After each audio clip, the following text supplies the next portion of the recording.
Hi, welcome to Inspiration. Today we're talking with international performer Sally Cooper.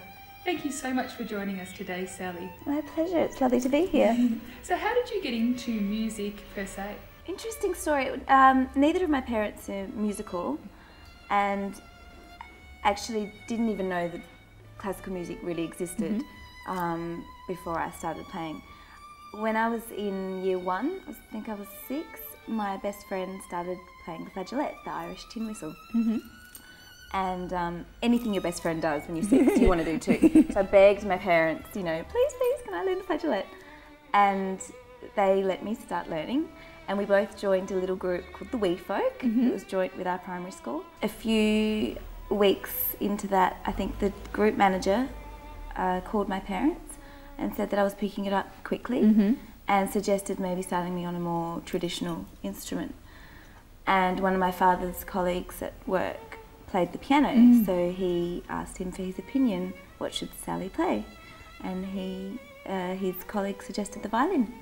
So I started playing the violin, and I was 7 then, and obviously excelled very quickly because at the age of 8 I started studying single studies at the university, and then at the age of 9 I performed my first solo concerto with orchestra and started competing nationally and then internationally at the age of 11, which just seemed normal at the time, I guess. When you're a child, anything that you happen to be doing, you know, seems normal. As well as your natural gift though, you must have worked very hard to become as successful as you are. Where do you think you got that from?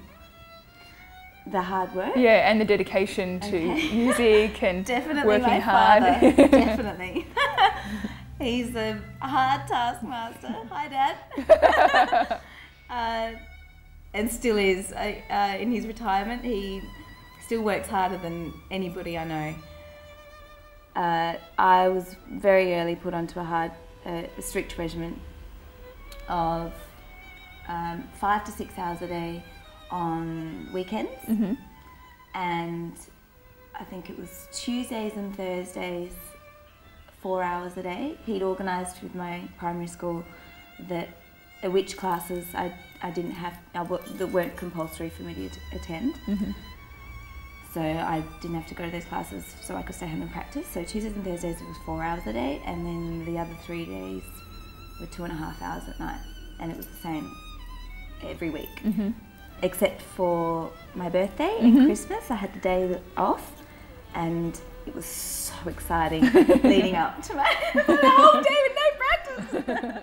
And then I think I got 1 week off practice in the Christmas holidays as well.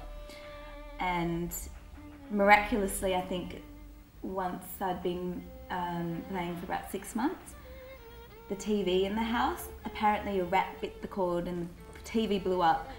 And until about 3 years ago, it didn't cross my mind that we could have just bought a new one. That was just the excuse that I was told at the time, and then we didn't have a TV for the next 8 years in the household. But I think so we didn't get distracted from practice.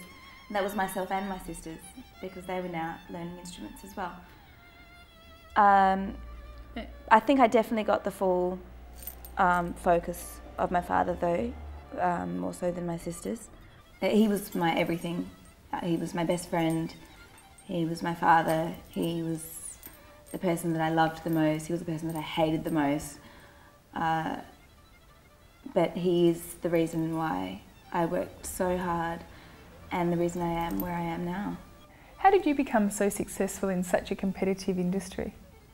There's one thing having talent and working hard at that and being a successful player, but then there's another thing to get up on stage and be comfortable in that zone and just completely enjoy every second of that and not want to get off stage. That's something that I think is very difficult to learn. When I'm on stage, there's nowhere that makes me feel more happy. It truly is my happy place.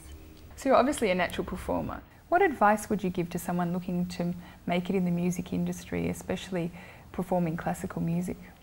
One thing definitely, practice hard. The hard yards do need to be put in, and they're not always fun. I remember when I was young, tried everything I could to get out of my practice. Everything. It almost seemed at times that my life was engineered around trying to find out ideas how to get out of my practice. Yet there still was never the idea that it was something that I was going to get away with. You know what I mean? Like it was something that I still had to do. I love to read. I still do. That's what gets me by when I'm travelling by myself all the time. I used to put my novel that I was reading at the time on my music stand and read. And my dad, I was upstairs in my room practicing, and my dad would be downstairs listening out for me, looking at the time, you know, my 2.5 hours. And if he heard like a break for 5 minutes, he had this long stick that he'd bang on the ceiling. So I'd hear this thump, oh no, I'm going to keep playing. And I'd be reading my book, just playing. And I'd get really stuck into a paragraph, so I'd forget to play. And if he caught me with that book, I was in so much trouble. But yeah, no, just practice really hard and continue loving the music. You know, I think that's what keeps it special. It's music is one of the greatest joys, I think, in life for everyone, musicians, non-musicians. Everybody loves music. And music is related to the best and the worst times in your life. You know, you think of the happiest moment in your life. I'm sure there's a song or a piece of music that, you know, relates to that.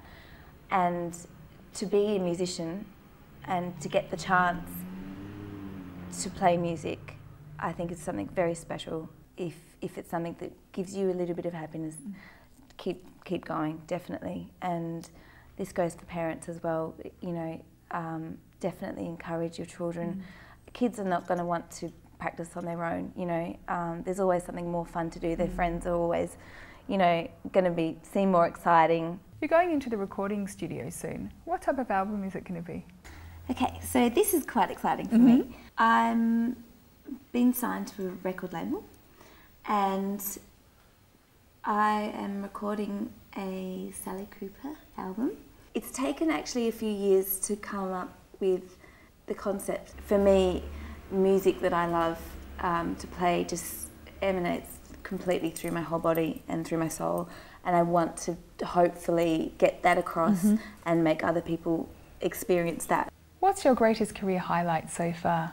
I feel very privileged that I've been chosen to record an album and the chance to, you know, get my music out to potentially not just the people that get to come and see me live or on Australian TV, but hopefully, you know, touch, you know, a wider range of people in the world. That's exciting for me.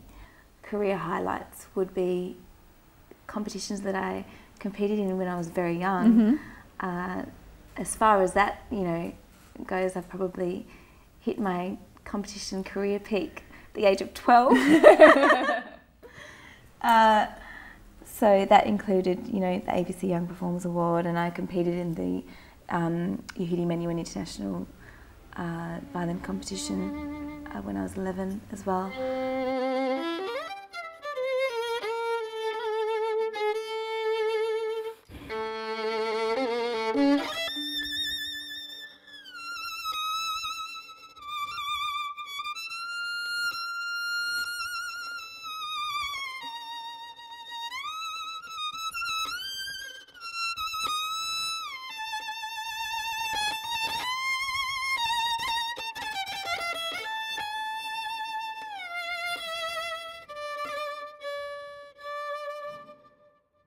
When I perform and I speak to people afterwards that have watched me perform, when they, you know, or when I see people crying because of a sound that I've produced or an emotion that I've provoked in them, I've done my job.